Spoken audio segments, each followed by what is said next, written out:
My friends are honestly embarrassed for me when I bring you around. She said over sushi.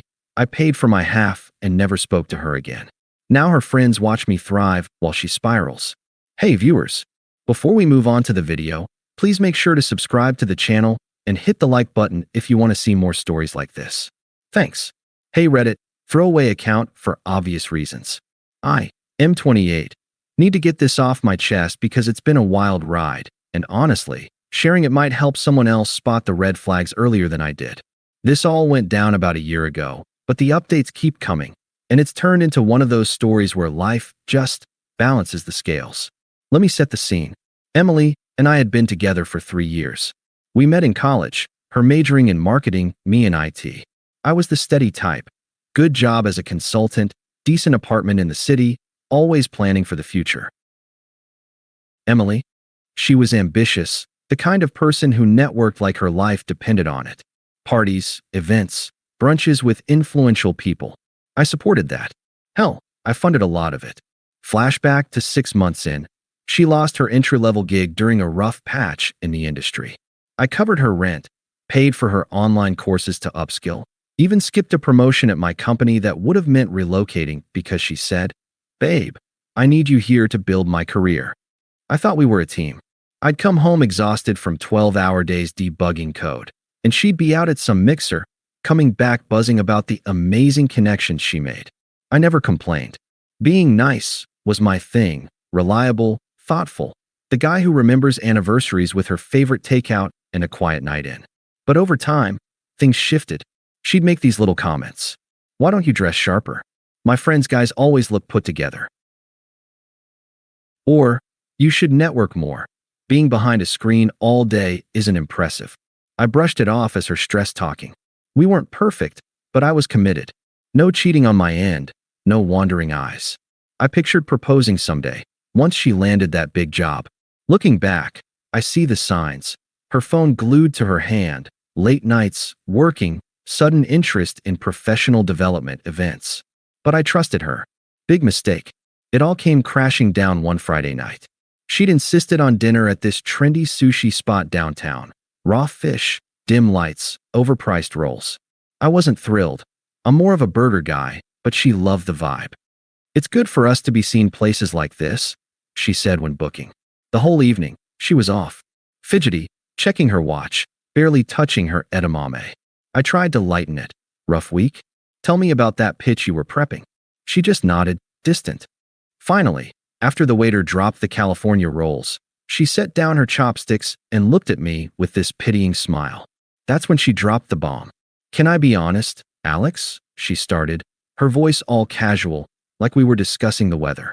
"This has been weighing on me, and I think it's time we talk about it." I paused mid-bite, soy sauce dripping. "Sure, what's up?" She leaned in, eyes flicking around the room as if checking for eavesdroppers. "My friends, they're honestly embarrassed for me when I bring you around. You're not impressive. Like, Sarah's boyfriend is a surgeon, travels for conferences, always has stories. Jess's guy has a boat, takes her on weekends to the lake. What do you even bring to the table besides being nice?" I felt my stomach drop, but I kept my face neutral. The sushi suddenly tasted like cardboard. "Embarrassed? What do you mean?" She sighed, like I was dense. "Come on, don't make this harder. You're sweet, Alex. But in our circle, it's about status, networking, ambition. You sit at home coding while I'm out building something real. My friends ask about you, and I have nothing exciting to say. Oh, he's nice. That's it. It's humiliating." I set my chopsticks down slowly. Humiliating. The word echoed. Flashback hit me then. Last month, her birthday party at that rooftop bar. I'd shown up in my best shirt, brought a thoughtful gift, a custom necklace with her birthstone. Her friends, Sarah with her surgeon bow, Jess with the boat guy, barely acknowledged me. Emily had pulled me aside later. "Try to mingle more next time." Now it clicked. "So, this is about how I look to your friends." "Not just that," she continued, waving her hand dismissively. "I've met someone at that networking event last month, the one you skipped because you were tired. His name's Tyler. He's in venture capital, drives a Tesla, knows everyone. He gets me, Alex. We're on the same level. With you. It's like I'm settling. Settling. After everything I'd given up. I could have pushed back, reminded her how I'd paid for half those events, how I'd been her rock. But something in me snapped quiet. No yelling, no begging. So, you're choosing him because he's impressive? She nodded, smug now, like she'd rehearsed this. It's not personal. I need someone who elevates me. You're stable, sure, but stable is boring. Tyler challenges me, introduces me to opportunities. My friends love him already. They say he's perfect for me. You were great for a while. But let's be real. You'd never fit in that world. This is me being kind, ending it now instead of dragging it out. Kind. The twisted logic burned. And what about us? The plans, the future we talked about. She laughed, a short, pitying bark. Future? Alex, wake up. I deserve more than a guy who's content with mediocrity. Tyler's taking me to a gala next week. Real influencers, deals getting made. What would you do there? Stand in the corner being nice? My friends would die of secondhand embarrassment. I stared at her, the room blurring a bit. The waiter hovered nearby, sensing the tension. She kept going, justifying like it was a TED Talk. Look, I'm not the villain here. People grow apart. I've outgrown you. You should thank me for being honest. Most girls would have just ghosted. Thank her for humiliating me over sashimi. I felt the confusion swirl. Had I really been that blind? But I didn't argue, didn't plead. I pulled out my wallet, counted my half of the bill plus tip, and slid it across the table. Okay, Emily. Good luck with that. Her eyes widened, like she expected drama. That's it. No fight. What would be the point? I stood, coat in hand. Enjoy the rest of your night. I walked out into the cool air, heart pounding but steps steady. No looking back. That was the last time I spoke to her, for months anyway. The drive home was silent. No radio, just my thoughts racing. Why me? I'd been loyal, supportive. Flashback? Our second anniversary, I'd surprised her with a weekend getaway she'd hinted at. She gushed then, called me her rock. Now, rock equaled boring. The unfairness hit hard that night. I got home, poured a drink, and sat in the dark. Confusion turned to ache. Had I wasted 3 years? But I didn't text her. Didn't call friends to vent. Just breathed through it, letting the silence settle. The next few weeks were rough, but I didn't spiral. No drunken posts, no revenge plots. I detached. Blocked her on everything. Phone, socials, email. Changed my locks, just in case. Then, I turned inward. Work had always been my anchor, so I doubled down. That promotion I'd skipped for her? I reapplied. Got it. Senior consultant role with a bump in pay and remote flexibility. Moved to a better apartment across town, minimalist vibe, no reminders of her. But it wasn't just career. I hit the gym hard. Not for show, but for me. Started with runs to clear my head, graduated to weights. Lost the nice guy softness, gained definition. Internal shift happened there. Mornings staring in the mirror, thinking, she called you unimpressive? Prove her wrong, to yourself. Joined a hiking group, made real friends who valued substance over status. One guy, Mike, became a workout buddy. We'd grab coffee after, talk life without the superficial crap. Dating? Not right away. I sat with the betrayal first, the confusion fading into clarity. Why chase validation from someone who measured worth by boats and jobs? Flashback stung.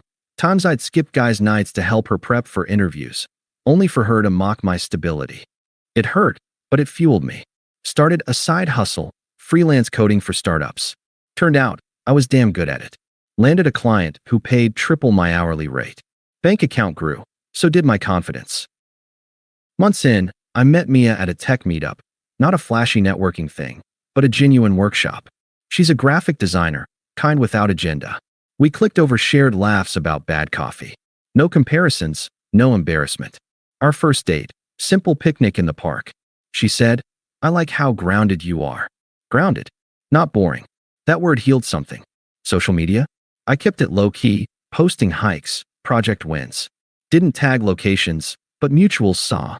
Her old circle, Sarah, Jess, started liking my stuff. Weird at first, but I ignored it. Life was building. Traveled solo to the mountains, read books on self-growth. The silence from that betrayal night, it became my power. I wasn't just surviving, I was free, clear-headed, emotionally untethered. Her words echoed less each day, replaced by my own. You're enough. That's when karma started rolling in, slow at first, like whispers from mutuals, then full force. I didn't seek it out. It just found its way to me through the grapevine. About 4 months post-breakup, Chris, our one shared friend who stayed neutral, mentioned over beers that Emily had gone all in with Tyler. Dude, she's posting him everywhere. Gala pics, weekend getaways. Looks flashy. I nodded, uninterested. Good for her. But inside, I wondered how long the facade would hold. Turns out, not long. Tyler, the venture capital wizard, was a house of cards. From what pieced together later, via Chris and a couple stray likes on my posts from her circle, Tyler's success was smoke and mirrors. Fake LinkedIn creds, exaggerated deals, real mountains of debt from bad investments. He'd charmed Emily at that networking event, dangling promises of introductions and joint ventures. She bit hard, introducing him to her friends, even quitting her stable marketing job for a startup he claimed to run. Sarah and Jess ate it up at first. Emily's killing it with this power couple vibe. But cracks showed quick. Tyler started borrowing from her, small at first, just until this deal closes. Then bigger, her credit card for business trips. She covered his rent when his investors ghosted. Flashback to our time. I'd bailed her out before, but never like this. By month 6, the truth exploded. One of her friends, Jess, I think, dug into his background after he flaked on a group outing. Turns out, Tyler had a trail of exes he'd used the same way. Charm, borrow, vanish. No real VC job. He was a glorified salesman with a leased Tesla and Max cards. When confronted, he bailed, left her with shared bills, ghosted her texts, even blocked her on socials. Emily unraveled fast. Lost the startup gig when it folded. Shocker, it was bogus. Her friends distanced. Sarah stopped inviting her out, saying, "It's awkward now." Jess unfollowed, citing drama. Isolation hit. She posted vague stories about fake people, but likes dwindled. Financially, tanked. She burned savings on Tyler's lifestyle, now scraping by with freelance gigs that barely covered rent. Chris filled me in sparingly. "She's not doing great, man. Regrets everything." I didn't gloat, just kept building. My freelance side hustle turned full-time clients. Gym routine paid off with a half-marathon finish. Mia and I went official. She met my new friends. No embarrassment, just genuine vibes. The irony? Her old crew started engaging with my life. Sarah commented on my hiking post. "Looking strong, Alex. Miss seeing you around." Jess liked my project update. "Impressive work. Knew you had it in you." They watched me thrive while Emily spiraled. Posts from her side went dark, then desperate. Subtle shades about learning from mistakes.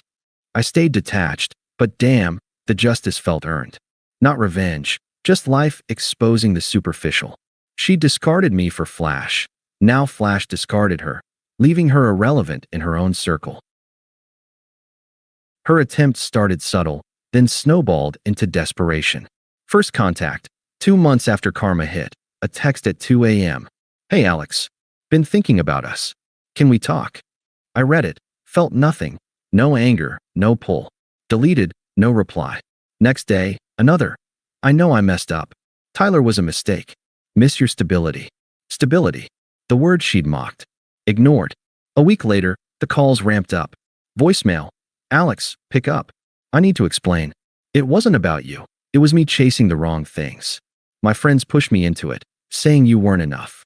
But now, everything's falling apart. Call me back." Her voice cracked a bit, but the justifications twisted. "You were always so nice. I took it for granted. Let's grab coffee, hash it out." No mention of her cruelty, just her pain. I listened once, then blocked the number. That's when she looped in the toxic crew. Sarah texted first. "Hey, stranger. Emily's really hurting. You should hear her out. She's changed." I replied politely. "Not interested, thanks." Then Jess called, voice dripping condescension. "Come on, Alex. Don't be petty." She upgraded thinking it'd be better, but life's funny. Her family's worried. "You owe her closure after 3 years." "Owe her? After the embarrassment line?" "No, I don't," I said calmly. "Wish her well." Click. Emily escalated, using a new number. Showed up at my old coffee spot. Must have asked Chris. I was there with Mia, mid-laugh over brunch. She approached. eyes red, makeup smudged. Alex, please. Just 5 minutes. I looked up, composed. Mia squeezed my hand under the table. Supportive, no drama. Emily, what do you want? She sat uninvited, words tumbling. I'm sorry, okay? Tyler used me, took everything. My friends bailed when it got messy. I see now you were real. Stable, nice, that's what matters. I was smug, thinking I deserved better, but I was wrong. Take me back? We can start over. Her hypocrisy shone, begging for what she'd dismissed. No excuses? I asked firm. She shifted, desperate. It was the pressure, Sarah and Jess always comparing. They said you'd hold me back. But now they're ghosts, and I'm alone. Please, Alex. I need you. Need. Not want. I shook my head. That's your life now. Handle it. Anger flashed, true colors. How can you be so cold? After I gave you 3 years? You're nothing without me. You were boring then, and ignoring me makes you pathetic. Mia tensed, but I stayed calm. Goodbye, Emily. We left, her yelling after. You'll regret this. Blocked the new number. Friends, please turn nasty. Sarah's last text. You're an asshole for ghosting her in her low. Deleted. Her attempts peaked there, desperate, revealing the entitlement I'd missed.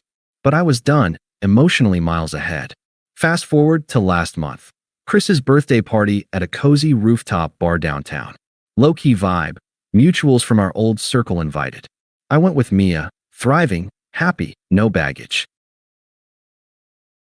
Walked in polished, fitted shirt from my new wardrobe, confident stride from the gym.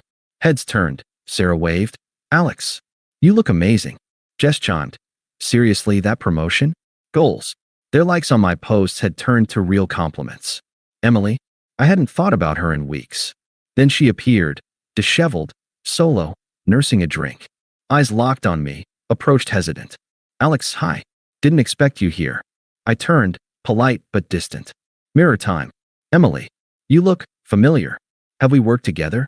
Her face crumpled, devastated. What? It's me. Emily. Don't pretend. I tilted my head, indifference real. Right, Emily. From back then. What brings you? She glanced at Mia, then back, voice shaky.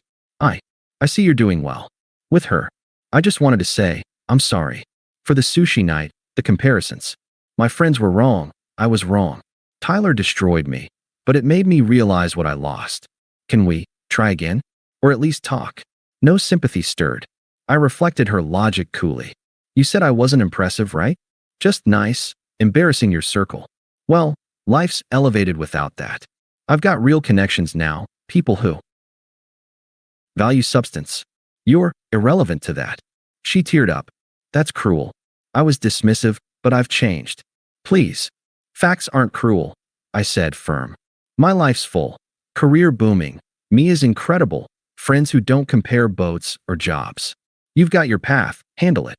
Turned away, back to Mia and the group. She lingered a moment, muttering, you'll see, but left defeated. Later, Sarah pulled me aside. She's spiraling hard. But damn, Alex, you've upgraded. I just smiled. Walking out with Mia, her hand in mine, Emily was a ghost, forgotten, powerless. Her friends watch me thrive online now, commenting fire emojis on my life. She's blocked, irrelevant. Peace. Earned. Thanks for watching. Make sure to subscribe to the channel and hit the like button. What do you think about this story? Share it in the comments.